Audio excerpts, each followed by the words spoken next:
Welcome to the Real News Network. I'm Paul Jay in Baltimore. Welcome to Reality Asserts Itself.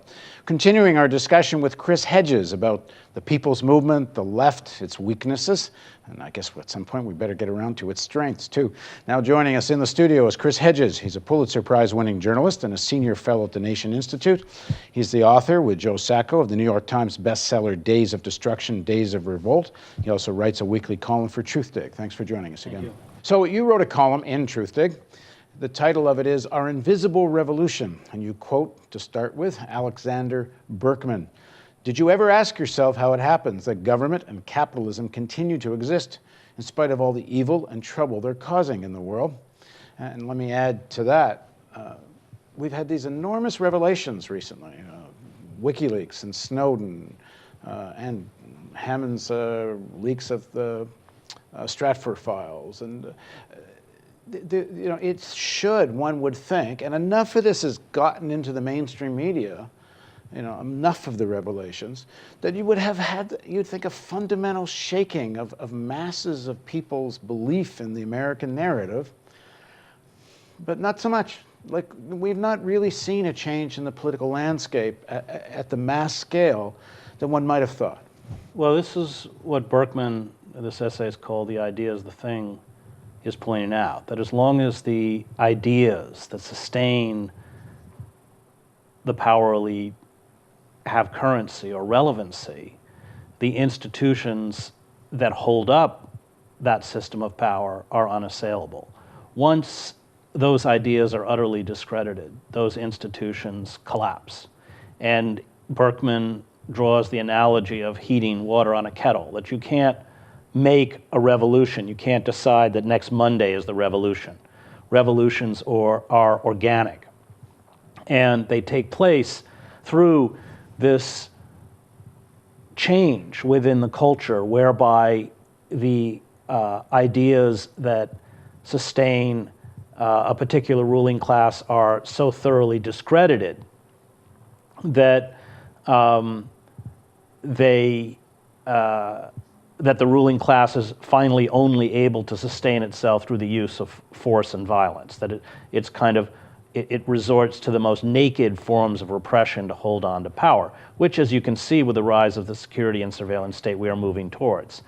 And so what you have in a pre-revolutionary society, which I think we're in, is a kind of invisible revolution whereby the state, the ideology of the state, in this case capitalism, the fiction of American democracy, larger and larger numbers of people, and I think we are also seeing this across the political spectrum, wake up and understand the hollowness of the language that's used to describe their own economic, political, and social reality. What's important is that in this process you need to present an alternative vision, an alternative language, so that people can orient themselves towards something. Otherwise, any kind of eruption is nihilistic. Without that kind of vision, ultimately it doesn't represent any kind of a threat to the ruling elite because it doesn't drive towards something. And I think that, opinion polls point this out in terms of like the approval rating of Congress, which is below 10%, the utter disgust at the inability of the centers of power to respond to the most basic concerns of needs of the citizenry. All of that is there. And I think that it's incorrect to say that nothing's happening, that there is no ferment. I think this is the ferment. And it's extremely dangerous for the ruling elite because their credibility, and Obama, the current disaster with Obamacare is just adding to that, is being shredded. One of your main points in the article, Our Invisible Revolution, is this point you're starting to get at. If there isn't a vision to fight for, right. One, I don't think can really get people into motion, because unless things are in absolute desperation for more people than are, because many people are desperate. But it's not the majority that are desperate. Even if unemployment, the real unemployment is 20-25%, there's still 75% of people who have jobs. But if there isn't a vision to fight for, then what are you left with? But what's happening now is there's this sort of right-wing vision that's kind of carving off a part of this alienation. You know, this idea that smaller government and that we can all be free and we'll all be able to do what we want, you know. individualism. It's harken back to these days of America that actually never existed. Right. Well, that's a danger. I mean, in situations of collapse or turmoil, we could certainly swing to our version of a kind of Christian fascism, which I've spent a lot of time writing about in my book, American Fascists, The Christian Right and the War in America. And these are classically fascist movements in that they celebrate the language of violence, the gun culture. They fuse the iconography and language of American patriotism with the Christian religion. They demonize and direct a legitimate sense of rage and betrayal at the vulnerable Muslims, homosexuals, undocumented workers, liberals, intellectuals, feminists. And they are funded by the most retrograde elements of American capitalism, the Koch brothers and others. So, and I think given the fact that progressive, populist, radical movements have been eviscerated throughout the 20th century, destroyed, means that those of us who care about an open, egalitarian society are extremely weakened and disadvantaged. So it may very well be that our backlash is a very disturbing kind of quasi-fascist backlash. That indeed may happen. Certainly in breakdown, or the breakdown of any society, you are going to see the rise of those kind of vigilante, racist, right-wing elements, and they will employ violence. History has shown that. The question is whether we can build a response with an alternative vision fast enough to counter that kind of implosion. I covered the breakdown of the former Yugoslavia, and I see many scenarios between here and the former Yugoslavia. There you had a self-identified liberal elite that was not able to deal with economic collapse. Hyperinflation took over the former Yugoslavia, and it vomited up these figures like Radovan Karadzic and Slobodan Milosevic and others in the same way that Weimar vomited up the Nazi Party. And what happens in moments of breakdown is that people not only turn against an ineffectual liberal elite that is not able, that in essence, that is presided over political and economic paralysis, or certainly political paralysis. But they also jettison the values that elite purports to defend, and that's what's dangerous. And we're certainly barreling towards that kind of a crisis. I worry that we are not only weakened, but unprepared. Well, one thing we're going to do at The Real News is we're going to spend a little less time with the critique. We're not going to stop the critique, but we're going to spend a little less emphasis on the critique and spend a lot more time in terms of investigative journalism and working with, policy experts, frontline workers, the public. We're going to have town halls, and that's part of the reasons, and we'll tell you more about our new building and what we're doing here. But this idea, and you raise it in this article and others, we have to create a viable vision of what the alternative is. But what would you do if you ran a city like Baltimore? Right. What would you do if you ran a state like Maryland? Dealing with the real world, not some utopian vision. Right. But what do you do the next year, and what do you do for the next 3-4 years? And because I don't think you could really get a big a mass movement going in this country if they don't think what they're fighting for is at least going to be better than what exists. Well, and history has shown that that is absolutely correct. And so I write in the article that I seek to articulate a viable kind of socialism, which is going to have to begin at the local level. And I know that you're in accordance with this, that we're probably going to have to start by taking over city after city, town after town. That's where it's going to begin. We can't compete on the national level anyway. We're shut out.